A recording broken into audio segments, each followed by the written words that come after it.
Hi to Birkadas! Good day! Hi to Mercados and hi Miss Nicole. Hello, Miss Neddy. How are you? I'm good. How are you? Okay, I'm fine. I'm very fine. Okay, so ano yung most inquired questions? Tama ba? Most inquired questions. Tama naman, yung diba? palaging tinatanong. Kung ano yung palaging tinatanong ng mga tabirkadas natin on this season. Okay. Maliban sa summer na, so ngayon na, alam mo na, yung mga Balik nangyayari, yung chaos sa mundo natin ngayon.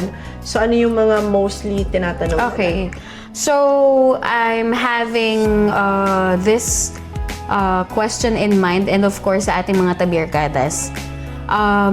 As of the moment, Miss Neddy, okay na ba yung mga flight na merong layover from Dubai to Manila and Manila to Dubai, vice versa? Okay.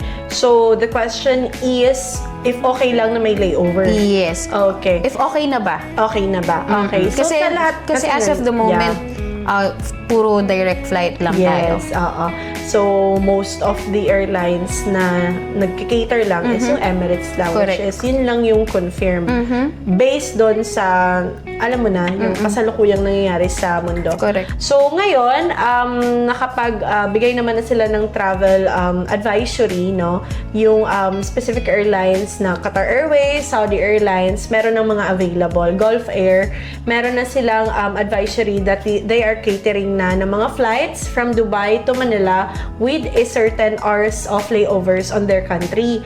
But with that, it's safe na and there are smooth naman na. Meron na tayong mga kliyente na sumakay na on that airlines and then Perfect. we are grateful na lahat is confirmed and lahat ay safe. Perfect. Oo nga, meron mga client na nakauwi na ng Philippines, babalik na dito na, merong mga layover. Yes. So, follow-up question, Miss Okay. Neddy. Etong layover na ito, gaano ba katagal yung pwedeng layover sa isang bansa? Okay.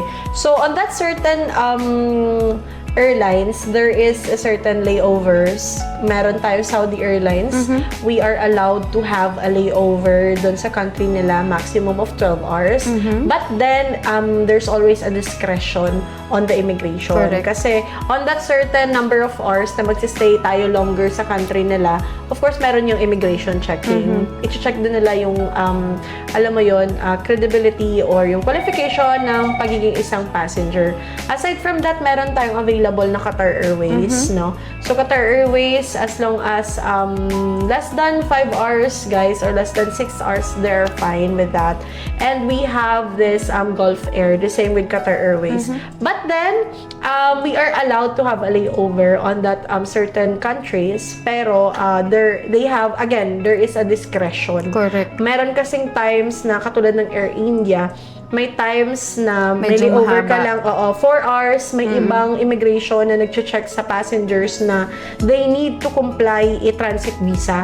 So with that transit visa, we can't cater tabirkadas, but they can ask sa atin kung ano yung mga flights na pwede nilang sakyan para makamura, mas alam mo na, di ba, budget. Correct. Budgetarian. Budgeted sila. Oo. Correct.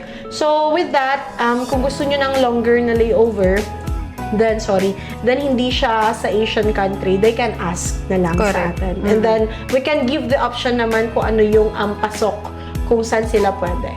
Alright? Yes.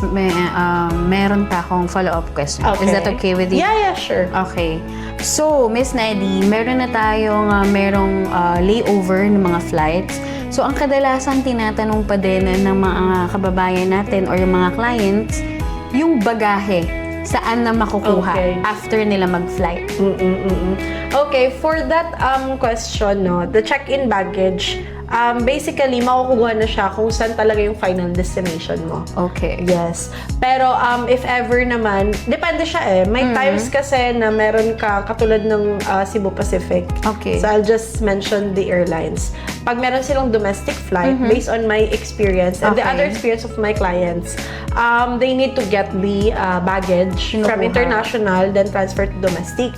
Pero sa mga Qatar Airways and then Gulf Air and then Saudia, diretso na siya. Diretso. So Kung makukuha nila sa Manila na, in short. Manila, Singapore Airlines, if yun yung last destination nila. Yes, kung And Manila. Dubai, or Abu Dhabi or Oo. kahit saan. Kung saan yung final destination Okay. nila. Noted. Pero, if ever, na kunwari, nag-book sila ng multiple airlines, kunwari, nag-book sila ng Emirates, tapos ang domestic nila is PAL, kasi may mga ganun tayong client, Kukunin. diba? Kukuhanin, or kailangan nilang kunin yung baggage nila and kailangan nila ulit mag-check-in. And lumipat, I think, ng terminal. Yes, ng terminal. Right. Depende, kasi si Emirates and Cebu Pacific, the same lang Same. terminal sa Manila eh. Si PAL lang naman yung separate. Okay. And then the other airlines, we can guide them na lang. So, if ever na may mga question kayo related on this topic, feel free to message us na lang. Yes.